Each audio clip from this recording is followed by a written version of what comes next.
Hello, everybody, and welcome back to another episode of the Cinema Wave podcast. We are back this time to talk about Netflix's hottest new show. It is called The Perfect Couple. It's based on a book of the same name by Elin Hilderbrand. I am one of your hosts. My name is Darian Scalamoni. I am joined this time by Liz Seiko. Hello, what's happening? This is the second rich white show that we've covered this year. I promise it won't be a trend, but it may be. Just might be the way the industry's going. It's a trend right now in because Hollywood. There's a lot of familiarity with what this show sort of brings to the table. Again, as I said, it's a book that was written and it was published in 2018 by Elin Hilderbrand, and the show is written by and show run by Jenna Lamia, who was an actress, and this is her first series as a head writer. And it's also directed by Susanne Bier, who has done a lot of TV recently. She's done The First Lady, which was on Showtime. She did The Undoing, which was on HBO. The Night Manager, which she, I believe, won an Emmy Award. But she also, this is her first time working with Netflix, and she did Bird Box, which was one of the biggest movies Netflix has ever put out. I think that was like pre-pandemic, but that was like one of their first major original movies. Sandra Bullock was in that. And she's a veteran in the industry. She's been working in film and TV since 1991. So she's no stranger to doing TV. She's no stranger to doing streaming. She's no stranger to working in the industry. And she has an all-star cast for this show. And The Perfect Couple, Liz, if you just want to give a brief description of sort of like just the broad description of what the show is for the people who may not have seen it yet. And then I'll break down the cast. Yeah. So it says it in the like description on IMDb anyway, so I'll say it. It's not completely ruining it, but essentially there is a wedding in is it Nantucket? Yeah, Nantucket, where they're at, and somebody in the bridal party dies. Is found floating in the water that's near this $1 million home that the parents, who are played by Nicole Kidman and Liev Schreiber, right? Yeah, I think it's Liev Schreiber. Liev Schreiber. Yeah. And then it's just kind of unfolding of like, who did it? Who killed this person that died? I won't say who died because the whole first episode is trying to figure out like who actually is the person that was murdered or maybe not murdered. We'll see. We'll get into spoilers later, obviously, but this is for the people who have not seen the show yet and they're interested. It's already a massive hit for Netflix. So in the first 2 weeks that it's been released, it came out September 5th. We're recording this on September 18th. So we're a little late to the party, but during the first viewing window, it was Netflix's top series. It garnered 20 million views in the first 4 days, and it maintained the number one position and got another 22 million views the second week. It's remained at number one on Netflix for 2 weeks now. Nicole Kidman's already saying now that there might be a second season, which we'll get to. This is like, I already hate it. I just rolled my eyes so hard. It's supposed to be a limited series, though. And it's a very popular show. Now, Nicole Kidman, Liev Schreiber, those are, again, the matriarch and patriarch of this family. But there's also a lot of up-and-coming actors that are also in the show and some veterans you might have heard of. Eve Hewson is like kind of the breakout of this cast. She plays Amelia Sachs, who is the bride-to-be. Her groom is Benji, played by Billy Howle, I think it is, or Howle. He plays Benji. She plays Amelia. And then Meaghann Fahy, who was in season 2 of The White Lotus, Jack Reynor, who's been in a bunch of stuff. They are also in this show, as well as Sam Nivola, Alessandro Nivola's son, who's kind of on the rise. He's also in this, as well as Dakota Fanning, and then some other character actors, Ishan Katter, Michael Beach, and Donna Lynn Champlin, playing a bunch of different characters throughout Nantucket. And this family, their significant others, and the police that are ultimately investigating what's happening on this island. My first thoughts on this show was that it felt very familiar, which we said, and that's the uncomfortable truth about when The White Lotus and Big Little Lies came out. It kind of set this standard for like, oh, this is the kind of stuff. It's like heightened, and you can speak to this because you're a big reality TV fan. It felt like it was like heightened scripted reality television, like people just being batshit crazy and putting it in a scripted format. Because it's the type of stuff that the director of the show, this is what she called it in a behind the scenes video I watched from Netflix. She called the show very elegant popcorn. And I thought it was a very interesting way of describing it because popcorn has this addicting nature to it, which is also part of the reason it's such a popular movie theater snack. And I kind of agree with the assessment of it. I think that there is something to this show that keeps you invested and keeps you entertained, but it's not overtly great comparatively to a lot of other things that are on TV. I also think of like, oh, popcorn, like the kernels get stuck in your teeth and just sit there for so long and are annoying. And you can't get it away. Is that how you felt about The Perfect Couple? Maybe the opening sequence. The opening sequence for the show is very unique. We'll talk about it. We'll talk about it a little bit more too as well. But no, this was something that it was also there were things that were changed in the television version of this compared to the book, which obviously always happens when you're translating.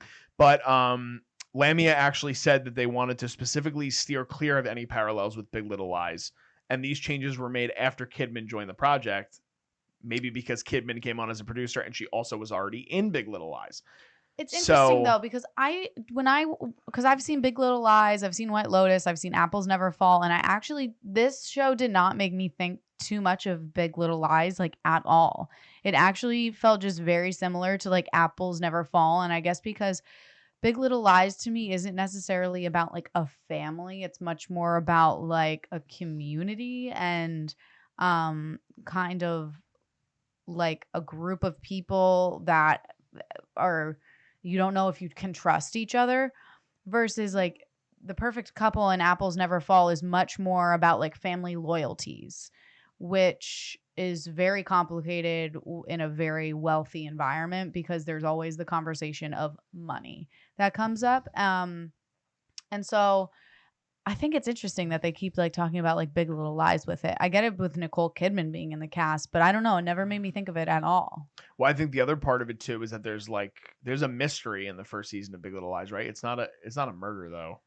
I've only watched the first season of Big Little Lies, and it was so long ago that I honestly don't remember. Yeah, there is a murder. There is a murder. Okay, so that might be part of the reason that the correlation is also there. Maybe. I still think it's the same sort of high society types though, but I do agree with you. It correlates more to what Apples Never Fall did, in terms of the family dynamic.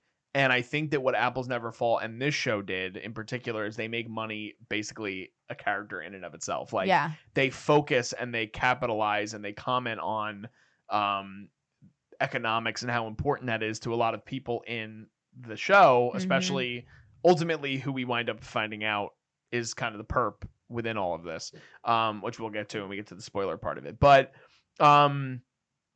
like I said, there were moments of the show that I enjoyed, and it sucks because there were certain episodes where I'm like, oh, like we're getting somewhere. I think I could get really excited for what's going to happen next, and then the whole pace just sort of slows down again. And I think this show in general had a lot of pacing problems, and I think that there was a lot that they had to stretch to even make this a 6-episode series. So the fact that they would have a second season, and it does end in a place where you can maybe see certain characters interact again, but it also can act as a really finite bookend. So I don't know what they're talking about in terms of that. But to me, like, I don't know. It's been a weird year for television, in my opinion. We just had the Emmys, which we're going to do that episode after this. But it's not something that, with as starry of a cast as it has, like, I can't picture any of these people being nominated next cycle for this show. I think it's just something that's going to live in the zeitgeist. And I think it's a perfect show for Netflix. So I don't know if you had any which broad is thoughts interesting about to it. say though, because like I feel like Netflix kind of has this like bad rep a little bit with its television shows, but then we have Baby Reindeer that just like literally won a ton of things that came from Netflix. So they do have great like programs coming out. I think with this is they just needed to let the story cook a little bit more and not rely on their audience to just let things roll off their shoulders. Because there was a lot of asking of us as the viewer to just be like, oh, just like follow along with us in this storyline, or like we're making this big leap, but like don't think about how we're getting there. We're just going to get there. Or like make sure you listen really quickly because we're just going to say one line in order to continue the story. Versus I think really well done murder mysteries are able to just flesh it out a little bit more. And I think that also has to do with some of the characters in this were a little too stereotypical for me. I wish that they had a little bit more intricacy and dynamic to them rather than like this felt a little bit like Clue. Okay. Of just and I was gonna say, and then there were none. Like Yeah. I had that kind of vibe to it too a little bit. Yeah, like just stereotypical, like, okay, who's in the murder house? Okay, There's a lot of red herrings. There's a lot of Mhm. misdirects. And some of it Which I don't actually, hate. I don't some of hate it acts well for the story, Yeah. but some of it does beat you over the head a little bit. I think especially towards the end, like, Well, you start to be like, okay, so who haven't we looked into yet? yeah, And then you narrow it down to 2 people, and then all of a sudden it's like, you realize, oh wait, well, so this is the only person we haven't this is the looked only at person yet, that we and this haven't is the looked one at that I yet. guess makes sense. Mhm. You figure it out before the show figures it out for you. Yeah, because they're assuming that we're just gonna like not be paying attention or like on our phones. Yeah, I agree. I don't mean, know. I didn't hate it. I wrote this down. I think it is digestible fodder for Netflix. Literally. Like, I just think that there's so many people that are just gonna be like, no, no, no, no, like, give me more of this in my face. Yeah. And it has that, again, that White Lotus effect that I think kind of transfixed audiences. But I think what was unique about White Lotus, first of all, I think White Lotus is a much more well-written show. Yes. And I think that the characters are more developed. And that's why I want to get into the characters with you too, because I do want to say one thing while we're comparing it to like White Lotus and Big Little Lies is Vinny, our producer Vinny, and I were actually just talking about this, is that there's this trend of, and it's the shows that we're talking about rich white people getting involved in some sort of crime or scandal that's happening. Yeah. And for White Lotus and Big Little Lies, I think that it made a very like grand statement of kind of calling out the upper class of like where their faults were and like how messed up they are. But now I feel like it's just starting to get watered down where they're not having such of a statement. Like White Lotus clearly talks about just how like inept they are and how they really are unaware of the world around them. Mm-hmm. And then Big Little Lies talks more about like domestic violence with it. While The Perfect Couple, I don't know what they were trying to say besides people will kill for money. Yeah, I think that there's a lot more depth to what they were trying to do with White Lotus and what Mike White tries to do with the show in general. I also think, I mean, maybe this is devil's advocate, but it's like you look at some of these stories and the way that also like these books are getting sort of blown up everywhere. Like Apples Never Fall was another one. It was a book that a lot of people really, it was well acclaimed and it became one of Peacock's biggest shows. This is quickly becoming one of Netflix's biggest shows of the year. It Ends With Us. I mean, we reviewed that. We talked about it. Like the movie made $350 million on like a $40 million budget, which is unheard of. You know what I mean? So I think that a lot of the unfortunate reality that we talk about often is that these executives, they just kind of go for wanting to do like rinse and repeat. Like Zach was talking about this, where there's like a horror movie that takes place in a kitchen soon, like with a chef. And he's like, they're trying to redo The Bear. And it's like, they're at least, if they're not going to follow exactly the tenseness of what The Bear is, they're going to be like, you know what's hot right now? Chefs. People like The Bear. And if people like The Bear, they're going to go back and watch Anthony Bourdain. And then also, if they like Anthony Bourdain, they have to put somebody in a kitchen. And then The Menu did well, so we have to do that. And that's really how these conversations go. Now there's an Anthony Bourdain biopic in the works. You know what I mean? So here they were like, Nicole Kidman and murder. Put it together. Let's do it. And now everything she's doing is all of that. You know what I mean? Like everything she's doing. Even she did that other show on Hulu, which I never watched, but she plays like the head of a retreat, and it's like a thriller, 9 Perfect Strangers, I think it is. Oh, which is also based on a book. It, but you know what I mean? Like there's too many fucking Nicole Kidman. I saw this one comment. I think it was on Instagram, and somebody was like, I feel like Nicole Kidman didn't even read the script. She was just like, do I get to wear a sweater in a rich white area? And like, does somebody die? And they were like, yeah. And she was like, sign me up. I'm in. And now she's doing TV all the time, which we were talking about before we started recording. But so let's go into the performances a little bit. Let's go to her before we go into the spoilers. So Nicole Kidman, Liev Schreiber. I think that Nicole Kidman had a standout scene, and it comes towards the end of the series. I don't know if you felt similar, or because otherwise I thought she was kind of just cookie cutter for me. Like I mean, Nicole Kidman for me can't do anything wrong. Like I still think that on her bad days, she's acting circles around all these people that she's in scenes with. So I don't think she'll ever deliver a bad performance. Do I think I've seen this from her before? Yes, which makes it a little bit more watered down. But I don't think that she was like bad, because I don't think she can be. I don't know if there was like, I didn't feel like anybody was bad in this. I just felt like they were kind of sleepwalking. There through were bad things. moments where I was just like, Okay. oh my God, like, are we in the same like world right now? I want to dive into that a little bit because I'm curious on who you think that about. Specifically, I think it's just the younger actors of. So he's very green. Sam Nivola, if that's who you're talking about, the guy who plays the kid who plays Will. So him, but then also some of the other ones. You know what bothered me? And I think it's Nicole Kidman was able to still sprinkle in like bits throughout of all her scenes of there was a murder on her property. I felt like some of the other actors in scenes was completely gone. The fact that the girl Amelia, what's her name? Eve Hewson. Eve Hewson, Yeah. that her best friend was murdered. Yeah. Like all of a sudden there are scenes where she's just like, it's not relevant It's anymore. very interesting. And I was like, you what? say that. I was like, if my best friend died less than like a week ago, I just feel like there would be so much more nuance going on, or there'd be other things that you're I don't know. I just felt like the performance, they were forgetting the overall umbrella of what was happening. I agree. I thought that she actually started really strong. She was in the first 2 or 3 episodes. I was like, wow, like I've never seen this girl before. I really like her look. I like what she's doing. I love when she's in the interrogation room for the first time. I was like, I was like, oh, she's bringing it. Yeah, I felt the same way. And then stuff with her character sort of goes on this really weird journey. And again, I don't want to get into spoilers yet, but like there's a love triangle element that comes into play that, which was not needed. I didn't want it. But just to compare it to the book, because I actually read up on this before we started recording too. I didn't read the book. You didn't read the book either, right? No, so I've never even heard of it. Actually, the book, the whole investigation takes place over one day.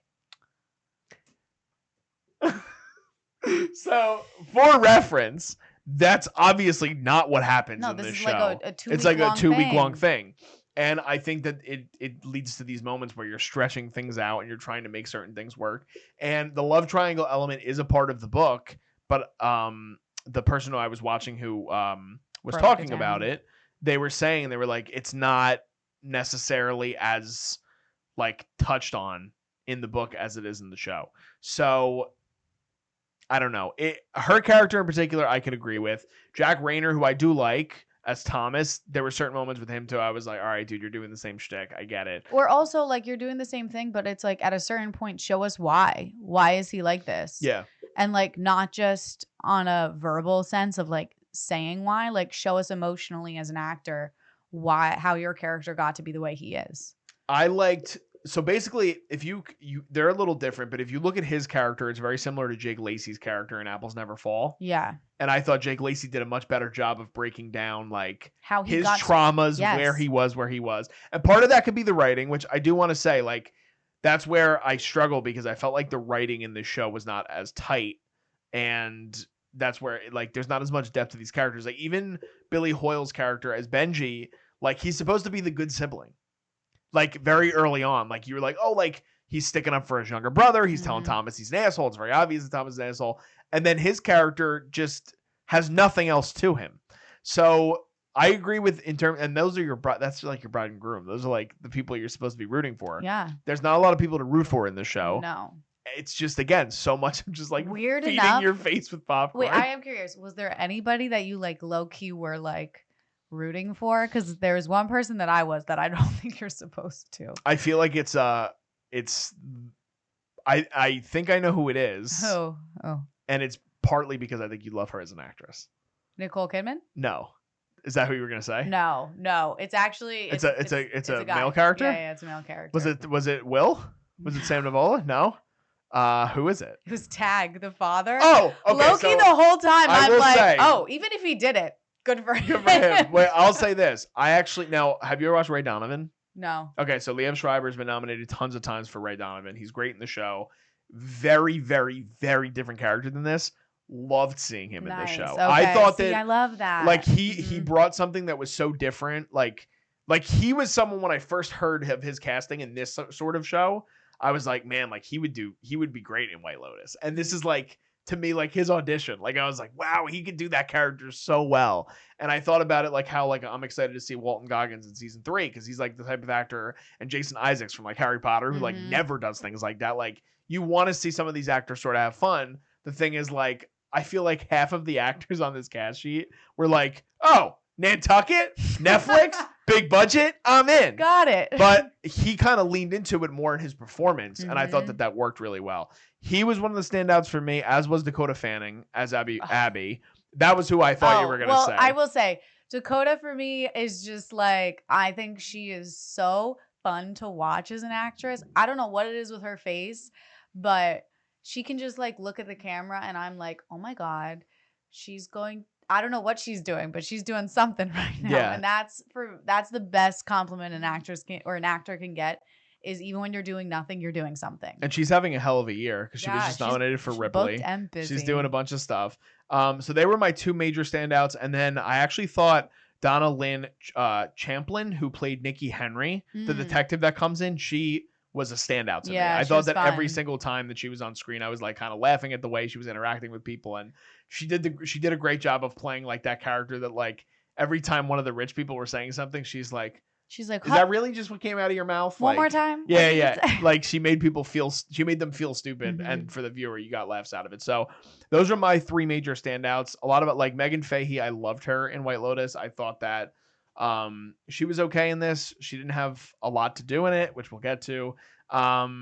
And she did good with what she had. I just felt like it was a little bit, again, of a watered down character, in my opinion. Yeah, I agree. Should we start talking spoilers? I guess. Because we're going around it for right now. Yeah. So if you guys haven't watched the series yet, again, we're late to the party, so I'm sure you guys have. But if you guys haven't watched it, go back, check it out, and then let us know in the comments what you guys think.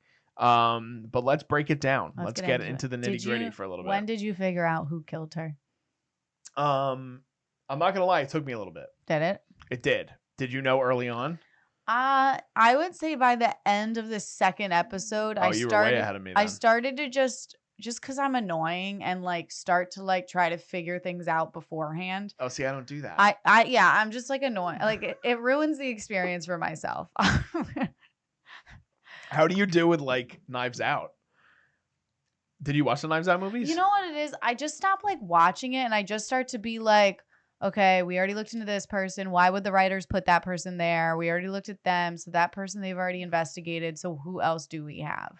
Okay. And then I was like, they've given Dakota's character a lot of screen time for her to like not be it. Yeah.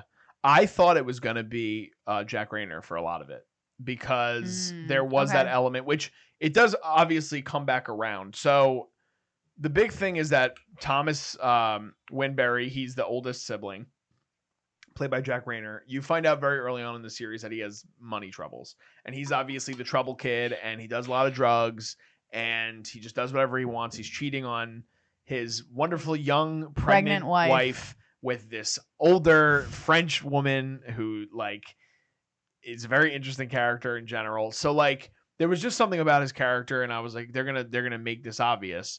And then I figured out probably about halfway through episode 5, which so it was late for me, that it was Dakota. But then I was able to piece together again the thing with the cup a little bit before they did. Yeah. So the mystery wasn't a surprise. I thought that Dakota handling the way that her character went about everything throughout the show was really impressive, though, and kind of not putting it as out there as you thought it was going to be. And I thought that added to the intrigue level of it, which I think ultimately made it at least an entertaining show and something that held my attention for 6 episodes. Yeah. No, I mean, I wasn't like disappointed that she was the one that ended up killing her. I actually was kind of happy that it wasn't like the mom or the dad, like Tag or Greer. I was happy that it wasn't one of them because they're already messy as can be. Yeah. But so I enjoyed that it was Dakota's character.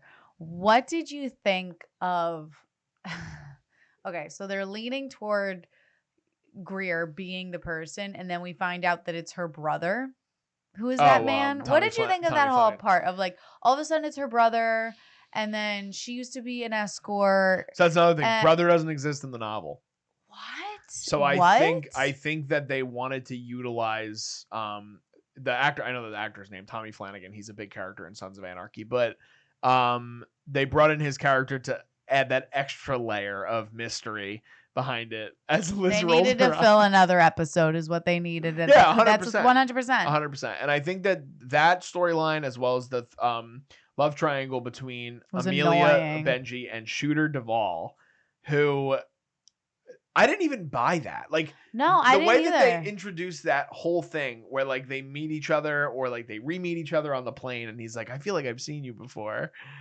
It was Yeah, just, and she's like weirdly trying to be like, no, we don't know each other. Like, yeah. oh. And then it's she's like, but whoa. I kind of love you and the way you rip open M&Ms. And it's like, what the hell is going on right now? But also, the flashbacks were too similar. So I'm like, wait, are they just like in a room together right now, making out in present time, or like not making out, but like close to it? Well, it wasn't it? It was present time. No, I think it was flashbacks. Say we're confused as viewers. That's not good. I'm almost positive it was. Maybe it wasn't. Well, okay, It could have been a but, flashback. like, I don't know. See, I don't know either. I don't know. The This flashback. is fucking mind-boggling. This show has us in a No, the pretzel. flashbacks for me were too. Come on, give us a haircut. Give us a hair change. Give us some bangs. Give us like blonde hair. Give us a time, like a clear physical transformation in order to tell time. Yeah, I have no idea. I don't know. No idea. But yeah, that whole storyline didn't work. The thing with Greer's brother playing as the device, and then they're being like, he was a mob guy. Then they let him walk, regardless, because they have no charges on the fact that even though they have that he used to work for the Danish mafia or whatever the hell it is.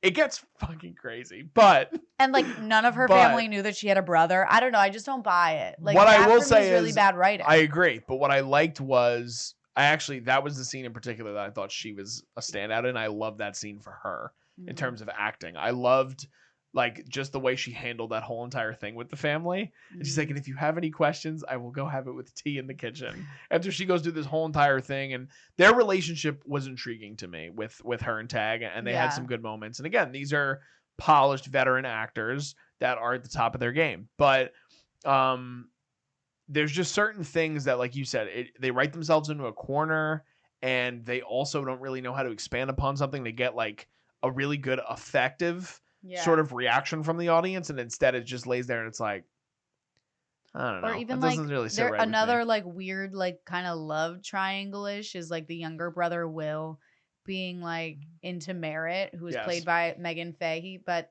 then also into Chloe was her name, right? Yes. Like I just was like, what is the point of having him? I like I like the dynamic of him having a crush on Merritt's character, because then that ends at like it brings in a level of like, oh, the father was sleeping with her, but then also the younger brother was in love with her. But I don't know, to then have him have like a whole side relationship, I was just the side relationship. I didn't think it was going to continue. The reason I liked it in the beginning was because I think it was showing that Will as a character is somebody that's super misunderstood, and he's like, I mean, again, he's in a family that's filled with like these manly men. You know what I mean? Like Tag's character is like, he looks like a meathead. You know what I mean? Like a retired meathead. Yeah. He's just smoking pot, drinking scotch. His brother's fucking playing pill roulette. Like, and they're all these like reckless sort of guys. And even, I mean, you don't see it as much with Benji. Yeah. But like later on, you see that he like when he's drinking and doing things like that. But Will always had like that heart to him. And you see it in the scene where Nicole Kidman is saying like, you don't know like what he goes through. You don't know him like I know him. And Meaghann Fahy's character Merritt sees him like in that scene. Like, and I actually thought the beginning of the series was a lot stronger. Like I thought that it hooked me really well. And I was like, okay, like I'm excited to see where this show goes. And then the last 3 episodes, it starts to play those cliches of like too much with the investigation, too much with the interrogations. And stuff you know like what I think it also is that at the end of the last 3 episodes, it's like her murder wasn't even like relevant anymore to them. For example, it wasn't relevant to the story either, no, which is... But like, okay, so Amelia's parents being there, I'm sorry. But if I am at my own wedding and my best friend gets murdered, you better believe my mom's like, we're not hanging out here. Somebody's a murderer here. We're getting out. And instead her parents are just like, oh, let's hang out with them. Do they say that though? Well, they don't leave. Well, what I was going to be fair, no one's allowed to leave the island. go get I'd be like, get me a whole Well, that was, somewhere else. and they Book talk me about, they somewhere do else. talk about that. She's like, I'm gonna, and then I wouldn't leave. I'd literally lock myself in I'd be like, I don't want to hang out with you murderers. Greer's like, no, you guys have to yeah, stay. come hang out. Have some wine. Like, what? When they bring him in the family photo. That's also, what I mean. yeah, like, I know. one of them is a murderer and you guys are just like hunky-dory family with them. Like, Yeah. no big deal. We didn't like her anyways. And the chemistry, I don't know, the chemistry isn't there enough for me with Amelia and Benji's characters. I didn't buy it. I didn't buy it at all. So I think that the relationships of the characters, I believe the Winberries as a family. I think that they actually work out really well in terms of the family. And it was the same thing with Apples Never Fall in that family as well. I got the vibe, like I could understand that these people spent time together, and they probably did. One thing that I'm sure that they did not have fun doing together was the opening sequence. The dance. Now, let's talk about the opening sequence of this show. So this show, every episode, we showed it to our producer Vinny before we started rolling, and he goes, they do this every episode? Yes. So there is an elaborate flash mob dance sequence that's around 20 seconds that opens every episode of the show while there is a murder happening. To Meaghan Trainor. Meaghan Trainor. Meaghan Trainor's now, song. What makes this even funnier is that apparently, what I had read online, as did Liz, was that the dance sequence was something that was so stupid that the cast, almost the entire cast, rejected the idea. And you were saying that they had... I read somewhere where it wasn't in the script initially, and they were like, we have this idea, like, this is what we're going to do. We want everybody to learn this dance. And people were calling their agents, being like, shut this down. Shut this down right now. I am not doing this. Get me out of it. And then eventually they just started being like, I'm going to do the dance. And the ironic thing is now, through all the media coverage, this is the most talked about thing. Mm-hmm. So maybe part of it, again, was any press is good press. But maybe it's brilliant. It's very awkward. It feels so out of place for the show. And Liz was even saying, like, it would be great to, like, kind of call back to it or have it play a role in the show. Why are they doing this dance? Why? There's no reason. No reason. You're also having all these characters, like, smiling like they love each other. Like, in a moment which there's more chemistry or there's fake more drama going on in the dance than there is in the entirety of the show, which is so crazy to me. But yes, the dance sequence is insane. But it's also the most talked about thing of the show. Which is crazy. So maybe very elegant popcorn is exactly what they needed. Elegant popcorn. I don't know if I agree with that statement. But one other thing that I want to ask you about is, how did you feel about the ending with Greer going to meet Amelia at the zoo? Okay, yeah. So that's what we were talking about a little bit earlier. Since we're in spoilers, we can get into it now. The show ends with Greer's character 6 months later in London, right? They're in London at a zoo in London. No, they're in New York. She was in London. Oh, she was in London, then came to New York. And she wrote her next book, which is all about Amelia's character, like about her life. And it's called, what is the name of the book? Your Turn or Your... Yeah, I think so. Your Turn or something like that. Your Move. Oh, yeah. That's what it is, Your Move. So kind of just being like, like... It's supposed to be symbolic. The moment plays fine.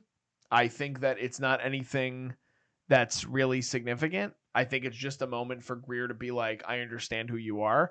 But it's ironic because you don't get that throughout the entirety of the show. Yeah. They have like one moment together in the kitchen where she talks about like, I just worry about, like, I'm a mother with a son. And then you find out that she's completely misunderstood because of all the shit that she did to now put this facade over her life. So I don't know. It didn't do anything to like move the needle for me. Did you feel the same way? I just felt like and this is why I rolled my eyes when you said that they're going to potentially do a second season. Cause I literally was like, this is weird. Like, why are they adding this story of like them rekindling like their relationship? If anything, they should have ended it with like the drone of like going over the house, like Nantucket or something like that, while everybody's driving off, like, oh, the weekend in Nantucket. But I felt like it was so weird for these two characters specifically to come together. And I just don't want them to do a second season. I don't want them to. I don't think it's going to be good. I don't know what they're going to do. What, another family member dies? Nicole Kidman had said that she thinks there's more to explore, in particular with Greer and Tag, which that I could agree with because... Okay, years earlier. Maybe. Maybe. I mean, you can also explore what happens after the fact because they're probably still together. She's not like we're getting a divorce. But like, she's like, I'm going off to write my book. I'll see you when I get back. like, but like, what's gonna happen? Like, what? I mean, it's a fair point. Who dies? There's no murder in this season. It's just an elaborate like 60-minute flash mob sequence. Well, that's the thing. Like, would they do another dance? Are they gonna keep the dance in it? I feel like they have to at this point. Maybe they'll have the penguins dance at the zoo that she works at. That'd be great.